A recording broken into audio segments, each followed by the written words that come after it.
ഞാൻ ഉണ്ടാക്കാൻ പോണത് ഒരു മോരൊഴിച്ച കൂട്ടാനാണ് വെണ്ടയ്ക്കയെ കൊണ്ട്. വെണ്ടയ്ക്ക മോരൊഴിച്ച് കറി എന്ന് പറയാം.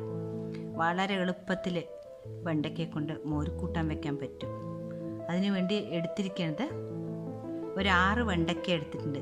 ഇത് കഴുകി നല്ലപോലെ തുടച്ച് വെക്കണം. കാരണം ഈ വെണ്ടയ്ക്കയിൽ ഈ വെള്ളത്തിൻ്റെ അംശം ഉണ്ടെങ്കിൽ അത് കുഴകുഴാന്നുണ്ടാവും. അപ്പോൾ ഈ 6 വെണ്ടയ്ക്ക, 2 പച്ചമുളക് എടുത്തിട്ടുണ്ട്. അത് ഒരു 1/2 ടീസ്പൂൺ മുളക് പൊടി, 1/4 ടീസ്പൂൺ മഞ്ഞൾപ്പൊടി, വളരെ കുറച്ച് ജീരകം, 5 ടേബിൾ സ്പൂൺ തേങ്ങ. ഇത് അരയ്ക്കാനുള്ളതാണ്. 5 ടേബിൾ സ്പൂൺ തേങ്ങ, ഒരു 3 ചെറിയ വെങ്കായം, ഒരു പച്ചമുളക്. ഇത് നല്ല പുളിയുള്ള തൈര്. അത് നമുക്ക് ആവശ്യം അനുസരിച്ച് ചേർക്കാം. പുളി ജാസ്തി വേണ്ടവർക്കും കുറവ് വേണ്ടവർക്കും. ഇതാണ് ഇതിന് വേണ്ട ഇൻഗ്രീഡിയൻസ്. പിന്നെ വറുത്തിടാൻ വേണ്ടിയിട്ട് കടുക്, ചുവന്ന മുളക്, കരിവേപ്പില. അപ്പം നമുക്കത് എങ്ങനെയാണ് ഉണ്ടാക്കാൻ പോകുന്നതെന്ന് നോക്കാം.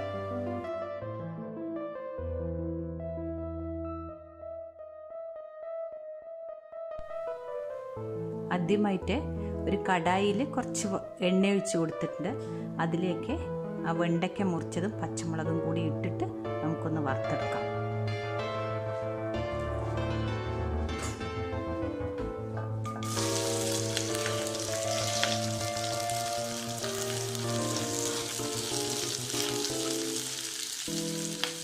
വെണ്ടയ്ക്ക മൂക്കാത്ത വെണ്ടയ്ക്ക വാങ്ങാൻ പ്രത്യേകം നോക്കണം. കാരണം അതാണ് ടേസ്റ്റ് ഉണ്ടാവുക.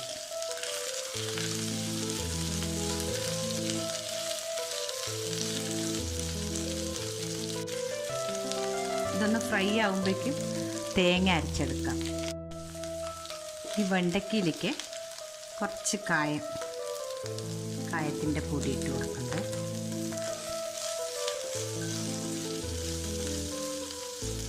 ഇത് സിമ്മിലിട്ട് വെച്ച് കുറച്ച് ഫ്രൈ ആവട്ടെ. ഇത് നമ്മളധികം വേവിക്കില്ല വെണ്ടയ്ക്ക ഒരു 3/4 വേവാകുമ്പോൾ നമ്മളിത് അരച്ചത് ഒഴിച്ച് കൊടുക്കാം. വെണ്ടയ്ക്ക ഏകദേശം ഫ്രൈ ആയി. ഇതിലേക്ക് ആ മുളക് പൊടി, മഞ്ഞൾപ്പൊടി ഇട്ട് കൊടുക്കാം.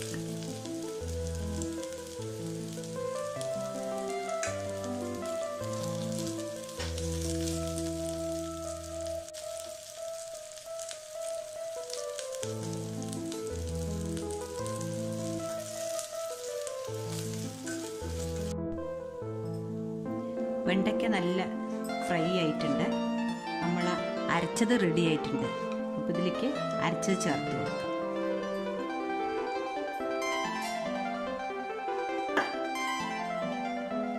ഇത് തേങ്ങ, ഒരു പച്ചമുളക്, ഒരു 3 ചെറിയ വെങ്കായം, ജീരകം, അതിൻ്റെ കൂടെ ഈ തൈരും അടിച്ചെടുത്തിട്ടുണ്ട്. ഉപ്പ് അവസാനം ഇട്ട് കൊടുക്കുക.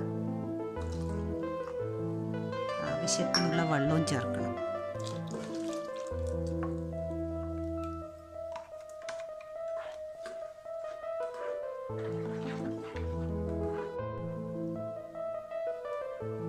ഇതിലേക്ക് ആവശ്യത്തിനുള്ള ഉപ്പും ചേർക്കാം.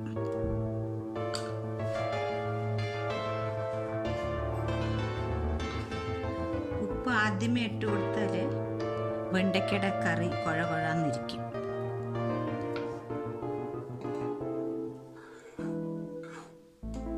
ഇതിൻ്റെ കൺസിസ്റ്റൻസി നമുക്ക് ഇഷ്ടമുള്ള മാതിരിയാക്കാം. കുറച്ച് വെള്ളത്തിലാക്കണവർക്ക് കുറച്ചുകൂടി വെള്ളം ഒഴിക്കുക.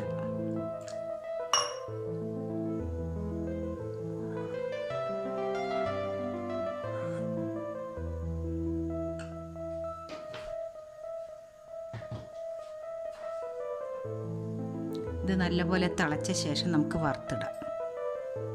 ഇത് ഗസ്റ്റ് ആരെങ്കിലും വന്നാലും പെട്ടെന്ന്, വെണ്ടയ്ക്കൊക്കെ അധികം വേവില്ലാത്തത് കൊണ്ട് പെട്ടെന്നൊരു മോരുകറി ഉണ്ടാക്കണം എന്ന് വിചാരിച്ചാൽ എളുപ്പത്തിൽ ചെയ്യാൻ പറ്റും.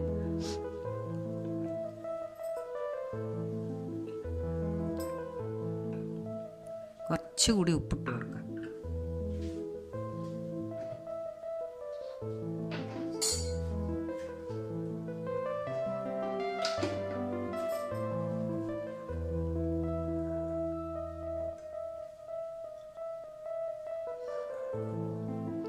മോരുകറി അധികം തിളപ്പിക്കില്ല. അതുകൊണ്ട് ചെറുതായി ഒന്ന് തിളച്ച് കഴിഞ്ഞാൽ നമുക്ക് ഓഫാക്കാം.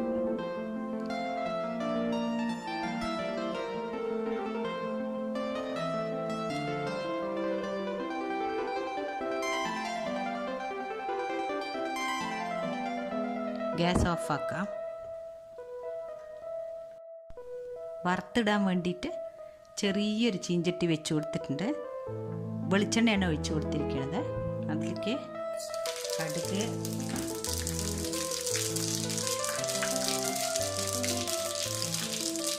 മുളക്, കരിവേപ്പില,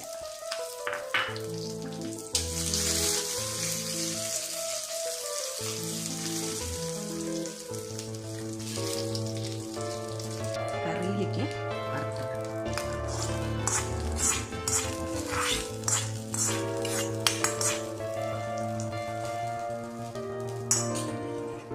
പെട്ടെന്നുള്ള മോര് കറി റെഡി ആയിട്ടുണ്ട് വെണ്ടയ്ക്കയെ കൊണ്ടുള്ളത്. ഇനി ഇതൊരു പാത്രത്തിലേക്ക് മാറ്റാം. അങ്ങനെ ടേസ്റ്റി ആയിട്ടുള്ള വെണ്ടയ്ക്ക മോര് കറി റെഡി ആയിട്ടുണ്ട്. വളരെ എളുപ്പത്തിൽ പെട്ടെന്ന് ചെയ്യാൻ പറ്റുന്ന ഒരു കറിയാണിത്. നല്ല ടേസ്റ്റും ഉണ്ടാവും. നിങ്ങളെല്ലാവരും ഇത് ട്രൈ ചെയ്യുക. ഇഷ്ടപ്പെട്ടാൽ ലൈക്ക് ആൻഡ് സബ്സ്ക്രൈബ് ചെയ്യാത്തവർ ചെയ്യുക. സബ്സ്ക്രൈബ് ചെയ്യുക. Thank you.